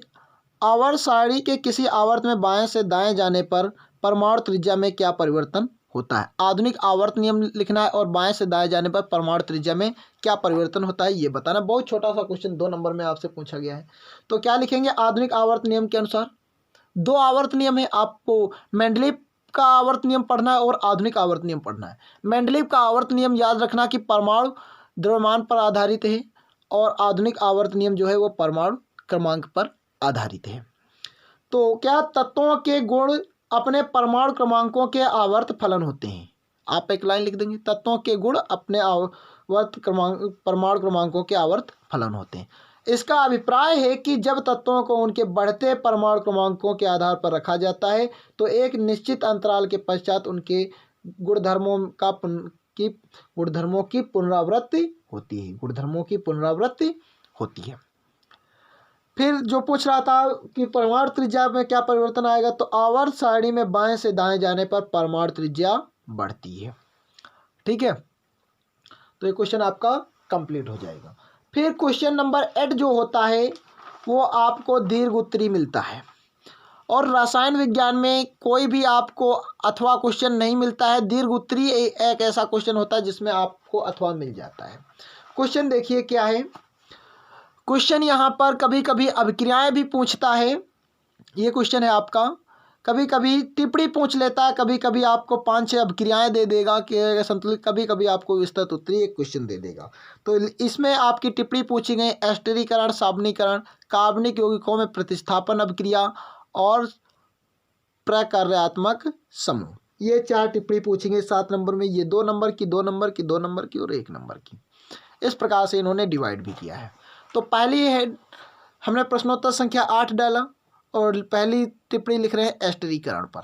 तो एस्टरीकरण क्या होती है कि जब एल्कोहल शांत सल्फ्यूरिक अम्ल में कार्बोक्सिलिक अम्ल से क्रिया करता है तो एस्टर बनते हैं और यह अभिक्रिया एस्टरीकरण कहलाती है। क्या जब एल्कोहल शांत सल्फ्यूरिक अम्ल की उपस्थिति में कार्बोक्सिलिक अम्ल से क्रिया करता है तो एस्टर बनते हैं, यह अभिक्रिया एस्टरीकरण कहलाती है। एक एग्जाम्पल भी देना जरूरी होगा। C2H5OH एथिल अल्कोहल है और CH3COOH ये आपका कार्बोक्सिलिक अम्ल है। कौन सा, एसिटिक अम्ल। आप H2SO4 की उपस्थिति दिखाएंगे और ये आपका एस्टर बन जाएगा। ठीक है, एस्टर आपका बनेगा और एस्टर को इस प्रकार से ही जोड़ेंगे, CH3O C double bond O single bond C2H5 और यहाँ से H और यहाँ से OH आपका H2O निकल जाएगा। ठीक है, फिर अगली हेडिंग है आपकी कार्बनिक यौगिकों में प्रतिस्थापन अभिक्रिया। ये टिप्पणी पूछ रहा है इस पर। कार्बनिक प्रतिस्थापन तो आपने पढ़ा है, प्रतिस्थापन अकार्बनिक में आपने पढ़ा होगा कि अधिक क्रियाशील परमाणु कम क्रियाशील परमाणु को उसके यौगिक से विस्थापित करके उत्पाद पदार्थ बनाता है, तो वो तो विस्थापन था अकार्बनिक में। यहाँ पर हमें बताना है कार्बनिक के अंदर विस्थापन बोले या प्रतिस्थापन बोले, बात एक ही होगी। तो क्या है, ऐसी अभिक्रिया जिसमें एक हाइड्रोकार्बन के एक या अधिक हाइड्रोजन परमाणु, कार्बनिक का मतलब हाइड्रोकार्बन ही होगा, जिसमें एक हाइड्रोकार्बन के एक या अधिक हाइड्रोजन परमाणु कोई दूसरा परमाणु प्रतिस्थापित कर दे तो यह अभिक्रिया प्रतिस्थापन अभिक्रिया कहलाती है। हाइड्रोकार्बन से एक या अधिक हाइड्रोजनों का प्रतिस्थापन कोई दूसरा कर दे, जैसे क्लोरीन कर दे, तो अभिक्रिया क्या बन जाएगी? प्रतिस्थापन अभिक्रिया कहलाएगी। ये उदाहरण दे दिया CH4 + Cl2 एरो, एक यहाँ से H निकल गया और H और Cl मिलके HCl बन गया, Cl आ गया, H निकला Cl आ गया, ये हो गया CH3, 3H बचा और Cl आ गया, CH3Cl। ये यहाँ पर इस प्रकार से एग्जाम्पल दे देंगे। अब इसके बाद में ये आपकी कॉपी हो जाती है कंप्लीट। ये मान लेते हैं आपकी कॉपी फिल हो चुकी है, जो कॉपी आ आपको मिली थी वो फिल हो गई है। अब उसके बाद में आप जब सेकेंड कॉपी बा लेने जाते हैं, इसी प्रकार से आपको दूसरी कॉपी मिल जाती है। आपको वहाँ पर बा लिखा हो या ना लिखा हो, आपको नहीं लिखा आता है तो आपको स्केच पेन से बड़ा बड़ा बा लिख देना कॉपी बा, और यहाँ पर तुरंत आकर के प्लस का निशान बनाना है और यहाँ पर लिख देना है कॉपी बा। ठीक है, मार्कर से ही लिख देंगे आ प्लस बा। ठीक, अब उसके बाद में वही काम जो करेंगे, दूसरी कॉपी भी मिलेगी। जो दूसरी कॉपी मिलेगी, यहाँ पर हम सेम कॉपी का यूज कर लेते हैं, बा कॉपी की व्यवस्था नहीं होती मार्केट में, ये बात आपको याद होनी चाहिए। तो उसी प्रकार से चारों तरफ लाइनें खींच लेंगे, बिल्कुल सेम वर्क करेंगे। ठीक है, सेम वर्क करेंगे। अब इसमें हम अगली टिप्पणियाँ बताते हैं। अगला पूछेंगे, फिर से वही क्वेश्चन डाल देंगे। अब हमारा क्वेश्चन अभी अधूरा रह गया था, तो वही प्रश्नोत्तर संख्या डालेंगे और अगली हेडिंग हम यहाँ पर डाल देंगे, साबुनीकरण। क्या जब उच्च वसीय अम्लों की अभिक्रिया सोडियम हाइड्रॉक्साइड या पोटेशियम हाइड्रॉक्साइड के साथ कराते हैं तो साबुन बनता है, और यह अभिक्रिया साबुनीकरण कहलाती है। साबुनीकरण अभिक्रिया पर बहुत ही अच्छी हमने टिप्पणी डाली हुई है, साबुनीकरण पर और प्रक्रियात्मक समूह पर। ये दोनों वीडियो आपके YouTube पर हमने पहले से ही अपलोड किए हुए हैं, इनको आप ज़रूर देखें, विस्तृत में आपको जानकारी मिलेगी। ठीक है, तो क्या कि उच्च वसीय अम्लों की अभिक्रिया किसके साथ, NaOH के साथ या KOH के साथ कराते हैं तो साबुन बनता है, ये साबुन है। तो ये वसा का सूत्र है, इसको बहुत अच्छे से याद कर लेना। एक लाइन याद करो, दूसरा अपने आप हो जाएगा। यहाँ पर CH होता है, ऊपर नीचे CH2, COOC17H35। ठीक है, लेकिन यहाँ पे याद रखना, जो वसा का सूत्र आप लिखेंगे CH2OCO, ऐसे करेंगे। यहाँ पर थोड़ी मिस्टेक है, OCO। ठीक है, ऐसा।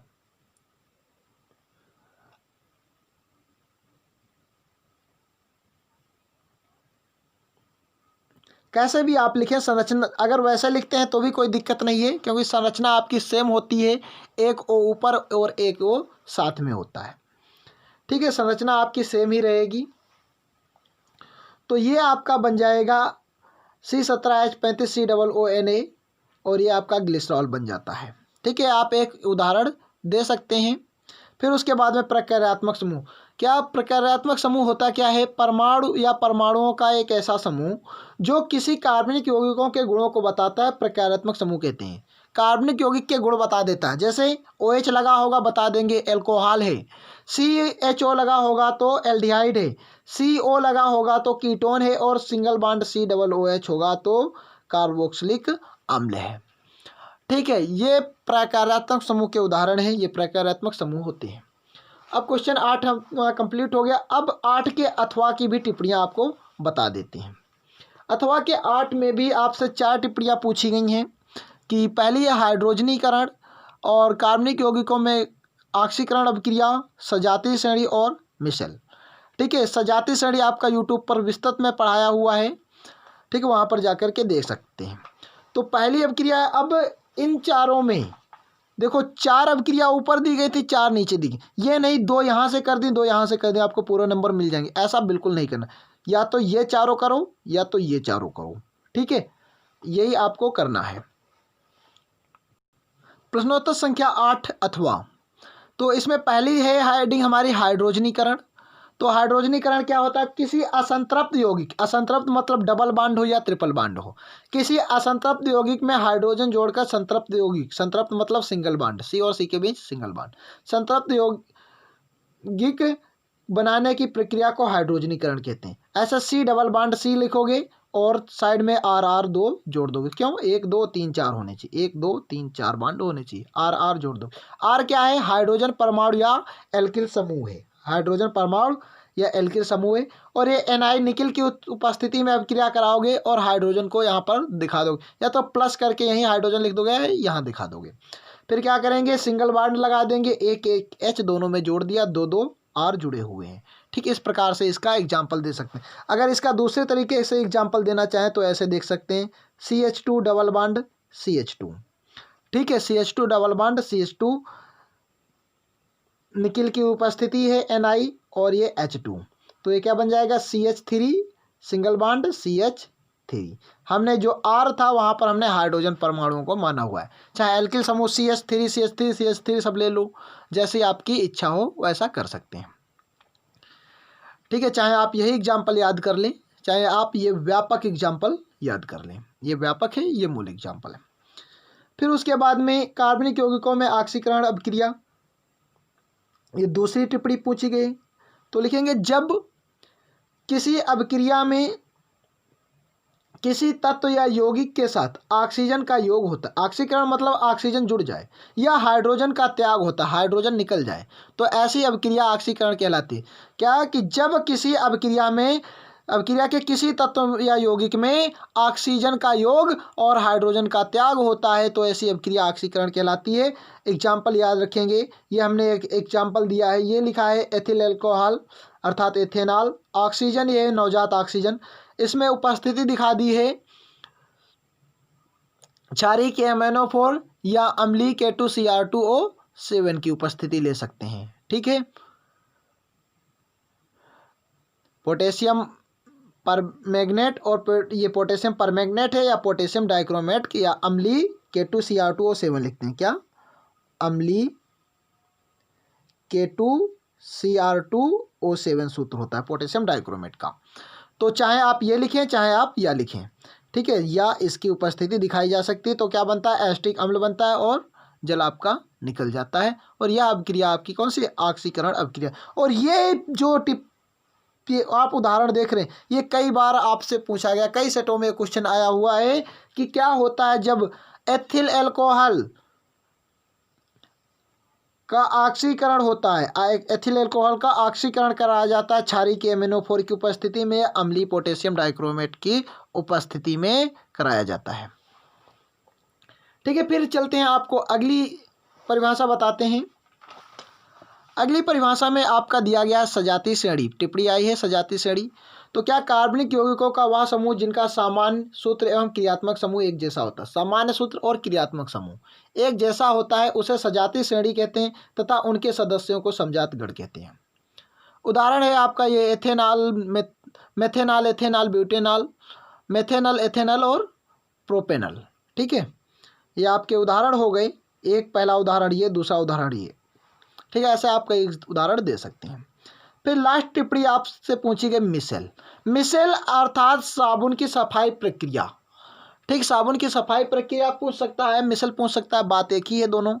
ठीक है, तो आपको यही लिखना है कि साबुन को जल में घोलने पर साबुन के अणु द्रव की सतह पर एक विशेष परत बना लेते हैं। जो साबुन को जब जल में घोला जाता है तो साबुन के अणु जल की सतह पर एक विशेष परत बना लेते हैं, जिससे साबुन का एक सिरा जल में डूबा रहता है, जबकि दूसरा सिरा भाग जल से बाहर रहता है। जो एक है वो जल में रहता है और दूसरा बाहर की ओर रहता है। यह रचना मिसल कहलाती। और ये आपको चित्र बनाना, ये प्लस होते हैं बाहर के और अंदर माइनस होता है। ठीक है, ये मिसल की संरचना बनी हुई, इसको बनाना बहुत आसान है, एकदम झिकझिक झिकझिक बनाना है गोले में। ठीक, गोले के आसपास छड़ी लगा देनी है, तो आपका केमिस्ट्री का पूरा सेट हो जाता है। ठीक है, याद रहे, ऐसे ही मैं आपको सभी सेट कराऊंगा। ये आपका मॉडल पेपर 2021 का है, बहुत ही इंपॉर्टेंट है, सभी तक ये वीडियो जाना चाहिए, रुकना बिल्कुल नहीं चाहिए। आप अपने सभी दोस्तों में इसको शेयर कर दें, ठीक है, ताकि वो भी इसकी जानकारी ले सकें और अच्छा गोल अपना निर्धारित जो किए हैं वो प्राप्त करें। ठीक है, अब आता है आपका खंड गा। यहाँ पर हमने खंड गा डाला हुआ है, दिख रहा होगा। ठीक है, खंड गा, तो खंड गा डाल दिया ऊपर साइड में। अब पहला क्वेश्चन यहाँ पर 9 जो है वो ऑब्जेक्टिव रहता है। यहाँ पर आप लाइन छूट गई करने को, तो आप यहाँ पर लाइन जरूर कर लेंगे। ठीक है, जिस प्रकार सब में लाइन की हुई है तो लाइन कर लेंगे। ठीक है, तो पहला क्वेश्चन है अब किन कहा दिया गया निम्नलिखित में से कौन मानव में मादा जनन तंत्र का भाग नहीं है? तो मानव में मादा जनन तंत्र अर्थात फीमेल रिप्रोडक्टिव सिस्टम का भाग नहीं। तो अंडाशय ये फीमेल्स में होता है, गर्भाशय फीमेल्स में, डिम्बवाहिनियां भी फीमेल्स में। शुक्रवाहिका जो है वो मेल रिप्रोडक्टिव सिस्टम, ठीक, मानव जनन तंत्र का एक भाग है शुक्रवाहिका, ठीक, जहाँ शुक्राणु का निर्माण होता है, ठीक है। तो ये मेल में पाए जाते हैं, तो का भाग नहीं है, तो ये शुक्रवाहिका नहीं है, ठीक है। तो यहाँ पर लिख दिया थर्ड शुक्रवाहिका, विकल्प थर्ड सही है। फिर उसके बाद हमारा अगला क्वेश्चन, निम्नलिखित में से कौन जैव मात्रा ऊर्जा का उदाहरण नहीं है? जैव मात्रा ऊर्जा का उदाहरण नहीं है। लकड़ी, गोबर गैस, नाभिकीय ऊर्जा, कोयला। तो गोबर गैस जो है वो जैव मात्रा ऊर्जा का उदाहरण नहीं होता है, तो सेकंड आपका गोबर गैस, विकल्प सेकंड सही है। फिर उसके बाद में दिया गया है निम्नलिखित में कौन आहार श्रृंखला का निर्माण करते हैं? तो आहार श्रृंखला यानी कि एक दूसरे को, आम गेहूं खाता है? नहीं, गलत हो गया। हाथी गाय खाता है? बिल्कुल नहीं। जैसे बकरी है, बकरी मछली खा सकती है? नहीं खा सकती। मानव है, मानव बकरी खा सकता है और बकरी घास खाती है, ठीक है। तो यह आहार श्रृंखला का निर्माण करते हैं घास, बकरी और मानव। ये सेकंड आपका सही हो जाएगा कि घास, बकरी तथा मानव, विकल्प सेकंड आपका सही है। फिर अगला क्वेश्चन दिया गया जीवाश्म ईंधन है। जीवाश्म ईंधन क्या है? पेड़ पौधे, कोयला एवं पेट्रोलियम, जीव जंतु और कोयला। कोयला भी एक जीवाश्म ईंधन है, लेकिन यहाँ पर लिखा गया कोयला एवं पेट्रोलियम। पेट्रोलियम भी जीवाश्म ईंधन है, तो कोयला एवं पेट्रोलियम आपका विकल्प ये हो जाएगा। आप कोयला को ही सिर्फ नहीं लगाएंगे, दोनों आपके सही हैं। तो ये ना लगा करके इसमें ऐसी स्थिति में दोनों वाला लगाया जाता है। जो विकल्प थर्ड है कोयला एवं पेट्रोलियम, वो विकल्प सही हो जाएगा। फिर उसके बाद में अगला क्वेश्चन, ये चित्र बहुत बार आपके पेपर में पूछा गया है, मानव पाचन तंत्र का स्वच्छ नामांकित चित्र बनाइए। 2 नंबर में पूछा जाता है क्वेश्चन कि मानव पाचन तंत्र का स्वच्छ नामांकित चित्र बनाइए, ठीक है। तो ये चित्र हमने आपको बता दें कि ये जो चित्र है बनाया तो पेंसिल से ही है, ठीक है। बहुत साधारण सा चित्र है, इसको आप ज़रूर बनाना सीख लें, ठीक है। आपके किताब में मिल जाएगा। मैंने यूट्यूब पर बहुत सी ट्रिकें पढ़ी हैं कि इसको बनाना कैसे सीखें। आपको बता दें ये हमने अपने हाथ से ही बनाया है और इसमें हमने एक भी जगह पर रबड़ का प्रयोग नहीं किया। आप पेंसिल से बनाने के बाद में पेंसिल जरूर कर देंगे ताकि कोई भी आपके बाद में मिटा ना सके इसको, ठीक है। पहले पेंसिल से बनाएंगे, फिर पेन से इसको काले पेन से जरूर दोहरा देंगे। अब इसके सभी भाग याद रखेंगे। आगे ये दांत होते हैं, दांत से पाचन प्रारंभ होता है, ठीक है। श्वसन नलिका नहीं भी दिखाते हैं आप तो भी कोई दिक्कत नहीं, क्योंकि पाचन तंत्र का वो भाग नहीं होता है। फिर ये ग्रसिका है, फिर ग्रास नली है, और ये जो बड़ा हुआ भाग दिखाई दे रहा है सबसे बड़ा, ये भाग कहलाता है यकृत। और यकृत के अंदर ये जो छोटा सा भाग है ये कहलाता है पित्ताशय। और ये जो इधर ये छोटा सा भाग है, ये जिसको पेट बोलते हैं, आमाशय है। और आमाशय के अंदर ये उंगली जैसी जो संरचनाएं बनी हुई हैं, इनको याद कर लेना, ये जठर ग्रंथि हैं, इन्हीं से ही जठर रस स्रावित होता है। और ये एक पत्ती जैसी संरचना है, इसको अग्न्याशय कहते हैं। और जो सी आकार की नली है, ये सी आकार की नली, इसी को हम ग्रहणी कहते हैं। और ये जो बड़ी नली है इसको कहते हैं बड़ी आंत। और इसके अंदर ये जो छोटी आई हुई है, ठीक है, ये छोटी नली कहलाती है हमारी छोटी आंत। ये मलाशय और ये गुदा द्वार है। इधर ये आपका अपेंडिक्स अर्थात क्रमरूप परिशेषिका होता है, ठीक है। आपको सभी नाम सीरियल से याद होने चाहिए, सभी आप प्रदर्शित कर लेंगे तभी आपको 2 नंबर मिलेंगे पेपर में, ठीक है। फिर देखते हैं अगला क्वेश्चन क्या दिया गया है। अगला क्वेश्चन आपका दिया गया है पेपर में कि क्या होगा यदि हम एक पोषी स्तर के सभी जीवों को समाप्त कर दें।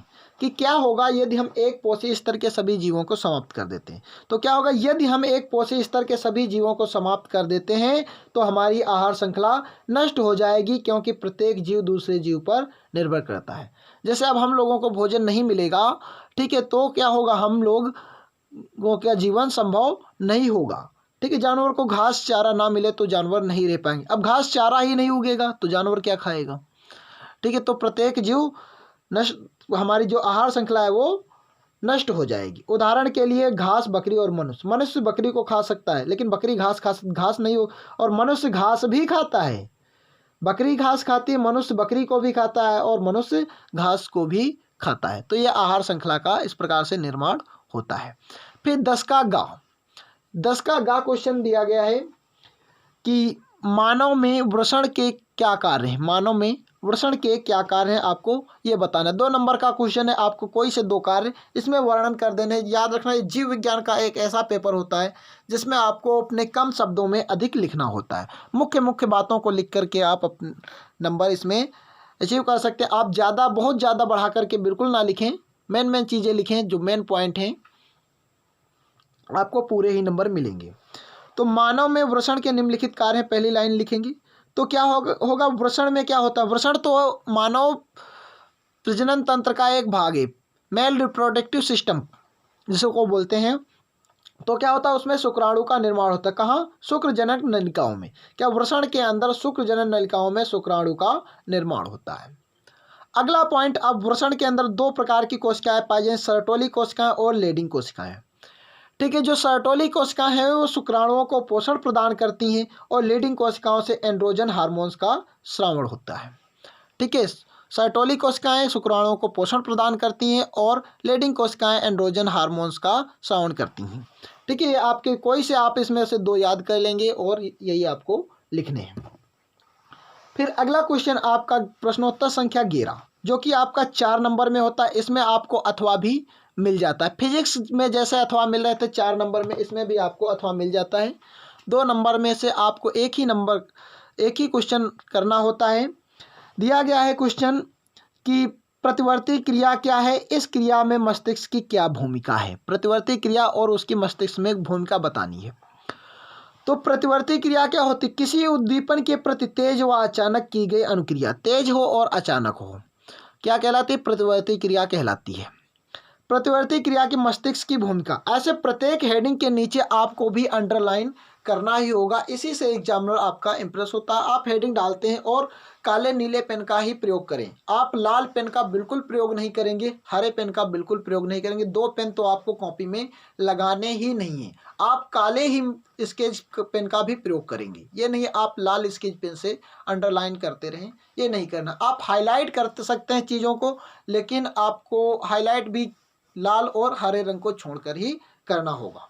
ठीक है, गुलाबी से कर सकते हैं, स्वापंखी से कर सकते हैं, ऑरेंज से कर सकते हैं, इन सब चीज़ों से कर सकते हैं लेकिन आपको लाल और हरे रंग का प्रयोग नहीं करना है कॉपी में कहीं पर भी।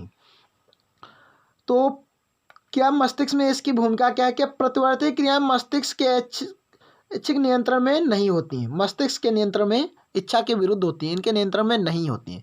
लेकिन प्रतिवर्ती क्रियाएं मस्तिष्क की इच्छा के बिना होने पर सूचना मस्तिष्क तक पहुंचाती हैं। बिना इनकी इच्छा के भी सूचना मस्तिष्क को पहुंचा देती हैं। और आप इतना ही लिखे हैं, आपको इसमें पूरे तरीके से 4 नंबर इतने में मिल जाएंगे। अब फिजिक्स में क्या होता था, पूरा पेज लिखना होता था। केमिस्ट्री में पूरा पेज तुम्हें लिखना होगा, लेकिन जीव विज्ञान में ऐसा कुछ नहीं होने वाला है। ठीक है, आप मुख्य मुख्य बातों को लिखेंगे और बहुत अच्छे से। राइटिंग भी होनी चाहिए, राइटिंग कोशिश करना कि हमसे तो अच्छी हो आपकी। ठीक है, हमारी राइटिंग इतनी अच्छी नहीं है, लेकिन स्पष्ट लिखा हुआ है ताकि एग्जामिनर पढ़ सके। इससे खराब बिल्कुल नहीं लिखोगे। अगला क्वेश्चन इसमें अथवा करके दिया गया, पादप हार्मोन क्या है, ये कितने प्रकार के होते हैं। पादप हार्मोन बताना है और उनके प्रकार बताने हैं। तो हेडिंग डाली पादप हार्मोन, प्रश्नोत्तर संख्या 11 का अथवा। ठीक, पादप हार्मोन जटिल कार्बनिक पदार्थ हैं जो पेड़ पौधों में निश्चित स्थानों पर बनते हैं तथा संवहन ऊतकों द्वारा शरीर के विभिन्न भागों में संचित होकर उनकी वृद्धि को नियंत्रित करते हैं। पादप हार्मोन क्या है? जटिल कार्बनिक पदार्थ हैं, जटिल कार्बनिक पदार्थ हैं और किसी निश्चित स्थान पर बनते हैं और संवहन ऊतक द्वारा शरीर के विभिन्न भागों में संचरित होते हैं और वृद्धि को नियंत्रित करते हैं। पादप हार्मोन 2 प्रकार के होते हैं, वृद्धि प्रवर्धक और वृद्धि निरोधक। यानी कि जो वृद्धि की दर को बढ़ाते हैं वृद्धि प्रवर्धक कहलाते हैं, जैसे साइटोकाइनेंस, ऑक्सिन व जिब्रेलिन। ठीक है, वृद्धि निरोधक जो वृद्धि की दर को कम करते हैं वृद्धि निरोधक हार्मोन्स कहलाते हैं, जैसे एथिलीन एवं एब्सिसिक अम्ल। फिर आपका अगला क्वेश्चन है प्रश्नोत्तर संख्या 11 का खा। प्रश्नोत्तर संख्या 11 की खा में आपसे पूछा गया है कि मेंडल के प्रभावी तथा अप्रभावी लक्षणों वाले प्रयोगों को स्पष्ट की। इसमें भी आपको अथवा मिल जाता है। ठीक है, आप इसको करें या नीचे वाले को करें, किसी 2 खा में भी 2 मिल जाएंगे, किसी एक को ही आपको करना है। मेंडल के प्रभावी तथा अप्रभावी लक्षणों को बताना है। तो क्या किया था मेंडल ने मटर के पौधे पर प्रयोग किया था, एक लंबा पौधा लिया था, एक बौना पौधा लिया था, संकरण कराया था। पहली पीढ़ी में सभी लंबे आ गए थे, तो लंबे आ गए थे, बौना वाला गायब हो गया था, तो मतलब बौनापन अप्रभावी और लंबापन प्रभावी। ठीक है, इसी चीज़ को दूसरे प्रकार से मेंडल ने बताया। तो क्या मेंडल द्वारा संकरण कराने पर प्रथम पीढ़ी F1 में दो विरोधी लक्षणों में से जो लक्षण प्रकट होता है उसे प्रभावी लक्षण कहते हैं, तथा जो लक्षण छिपा रहता है उसे अप्रभावी लक्षण कहते हैं। क्या मेंडल द्वारा संकरण का प्रथम पीढ़ी जो F1 में दो विरोधी लक्षणों में से जो प्रकट होता है उसे प्रभावी और जो छिपा रहता है उसे अप्रभावी लक्षण कहते हैं। उदाहरण, जब शुद्ध लंबे तथा शुद्ध बौने पौधे के बीच संकरण कराया जाता है तो प्रथम पीढ़ी अर्थात F1 पीढ़ी में सभी लंबे पौधे प्रकट होते हैं, अतः यहाँ लंबापन प्रभावी तथा बौनापन अप्रभावी लक्षण है। ठीक है, फिर अगला क्वेश्चन आपका दिया गया है इसमें कि समजातता पर टिप्पणी लिखिए। समजातता क्या है, इस पर आपको टिप्पणी लिखना है। तो समजातता क्या है, प्रश्नोत्तर संख्या 11 खा का अथवा आपको डालना है, समजातता हेडिंग बनानी है और लिखना है। फिर वे अंग जो मूल संरचना एवं उत्पत्ति में समान होते हैं किंतु अलग अलग कार्य करते हैं, इन क्या मूल रचना एवं उत्पत्ति समान होते हैं, कार्य अलग अलग करते हैं। इनका भ्रूणी विकास भ्रूण के समान भागों से होता है, ऐसे अंगों को समजात अंग तथा इनकी समानता को समजातता कहते हैं। आप यहाँ पर उदाहरण भी दे सकते हैं, हमने उदाहरण नहीं लिखा है, आप उदाहरण भी दे सकते हैं कि उदाहरण कि कुत्ते के अग्रपाद तथा मानव के हाथ, मानव के हाथ तथा कुत्ते के अग्रपाद। ठीक है, इनकी संरचना समान है लेकिन कार्य भिन्न भिन्न है। फिर अगला क्वेश्चन आपको प्रश्नोत्तर संख्या 12 जो कि आपको दीर्घ उत्तरी 7 नंबर में आपको करना होता है। याद रहे, जीव विज्ञान का क्वेश्चन आपको कम शब्दों में और बहुत ही प्रभावी लिखना होगा और इसको लगभग में 2 पेज पहुंचा सकते हो, 1.5 पेज का भी कर सकते हो, आपको 7 नंबर मिल सकते हैं, लेकिन प्रभावी आपका लिखा होना चाहिए। तो ये क्वेश्चन है क्या, ये क्वेश्चन दिया गया है स्वयं पोषी पोषण एवं विषम पोषी पोषण में अंतर लिखिए। अथवा में भी एक क्वेश्चन दिया गया, कोई सा एक आपको पेपर में लिखना होगा, दोनों नहीं लिखने हैं, यहाँ पर हम आपको दोनों बताएंगे। ठीक है, तो प्रश्नोत्तर संख्या 12 में अंतर लिखना है, हेडिंग बना लेनी है, स्वयं पोषी पोषण एवं विषम पोषी पोषण। जीव विज्ञान का ये फेवरेट क्वेश्चन है।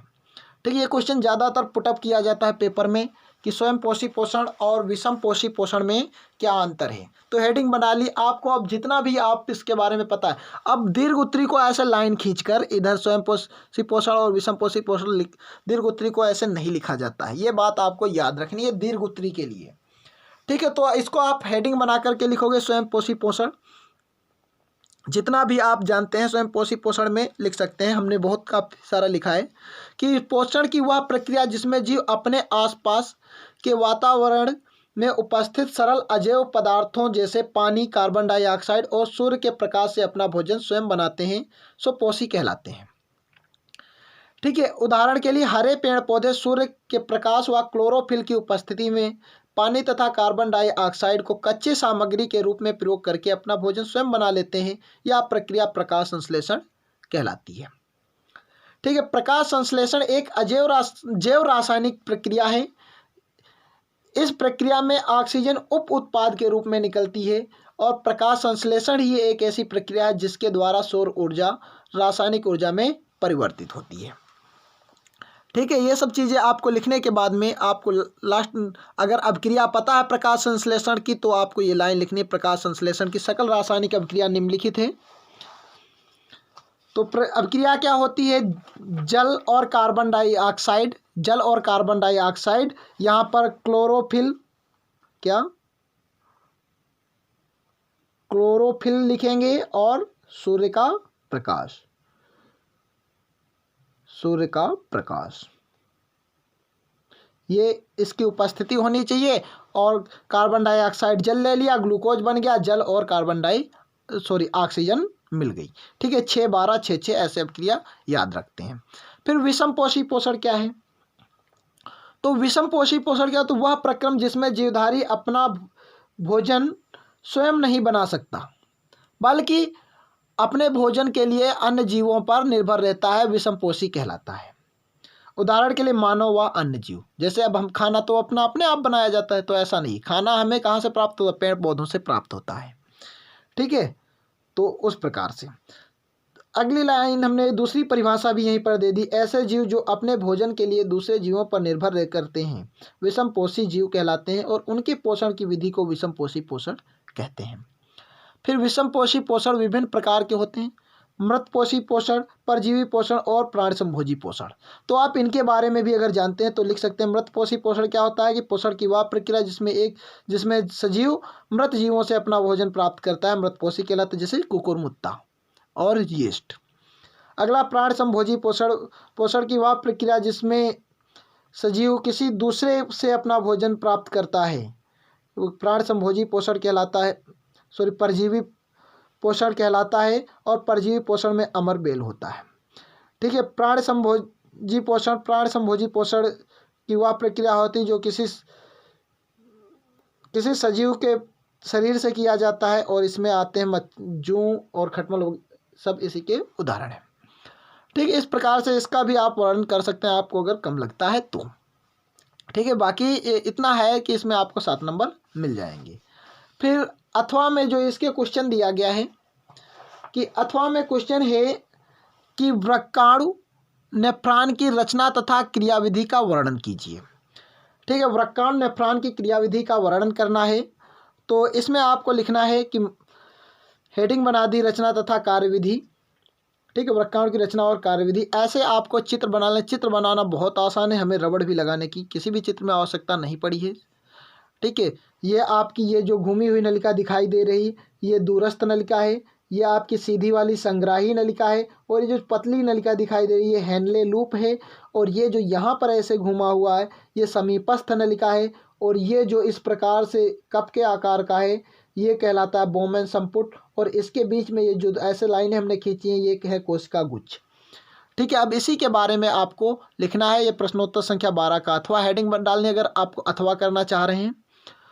लिखना है कि मानव में उत्सर्जन का प्रमुख अंग वृक्क है। उत्सर्जन तंत्र का प्रमुख अंग वृक्क होता है। प्रत्येक वृक्क में उत्सर्जन के लिए लाखों छोटी छोटी यूनिट लगी होती हैं जिन्हें नेफ्रॉन या वृक्क नलिका कहते हैं। नेफ्रॉन का ऊपरी सिरा एक कप के आकार का होता है। इसे बोमेन संपुट कहते हैं। इस कप के आकार को क्या कहते हैं? बोमेन संपुट कहते हैं। इसमें कोशिकाओं का एक गुच्छा होता है या अतः यह कोशिका गुच्छ कहलाता है। ये क्या कहलाता है? कोशिका गुच्छ कहलाता है। बोमेन संपुट नेफ्रॉन का प्रवेश द्वार होता है। यही क्या? बोमेन संपुट जो है ये नेफ्रॉन का प्रवेश द्वार है। अशुद्ध रक्त वृक्क धमनी द्वारा धमनिका से होता हुआ कोशिका गुच्छ में प्रवेश कर जाता है। कोशिका गुच्छ की कोशिकाओं से छनकर रक्त का तरल भाग बोमेन संपुट में आ जाता है। इससे छनके के बोमेन संपुट में आ जाता है रक्त का तरल भाग। यह तरल पदार्थ वृक्क नलिका में बहता है। इस दौरान इसमें उपस्थित ग्लूकोज और अमीनो अम्ल आदि उपयोगी पदार्थों कोशिका जाल द्वारा पुनः अवशोषित कर लिए जाते हैं। अपशिष्ट पदार्थ युक्त तरल जल संग्राही नली में भेज दिया जाता है। यहाँ से यह मूत्र नलिका द्वारा मूत्राशय में भेज दिया जाता है और यह समय समय पर मूत्र मार्ग द्वारा बाहर निकाल दिया जाता है। ठीक है। बहुत ही प्रभावी था इसलिए इसको हमने इतना ही लिखा। अब इसमें ज़्यादा एक्स्ट्रा नहीं लिखना चाहते थे। तो आई होप आपको पूरा मॉडल पेपर समझ में आया होगा और आपने पूरा समझ लिया। तो वीडियो को लाइक ज़रूर कर दें। ठीक है। इस वीडियो को शेयर ज़रूर कर दें। 1-2 शेयर अपने दोस्तों में ज़रूर करें सभी लोग।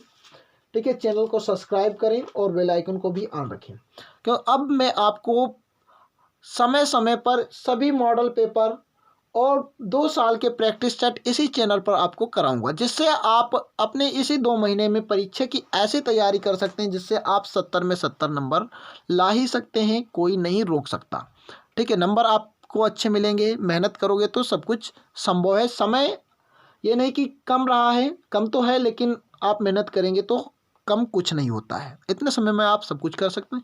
ठीक है। फिर मिलते हैं आपको नेक्स्ट वीडियो में, लेकिन उससे पहले आपको हमने बताया था कि कुछ ऐसा बताएंगे जो आपकी कॉपी के लिए बहुत ही यूजफुल होगा कि आपकी कॉपी चेंज ना की जाए। तो आपको क्या करना है, जैसे ये कॉपी है, ठीक है। पहला काम तो अगर आपने 2 कॉपी लिए तो A+12 जरूर लिख दें। फिर उसके बाद में आप कॉपी के प्रत्येक पेज पर यहाँ पर आप अपना रोल नंबर जरूर लिखेंगे।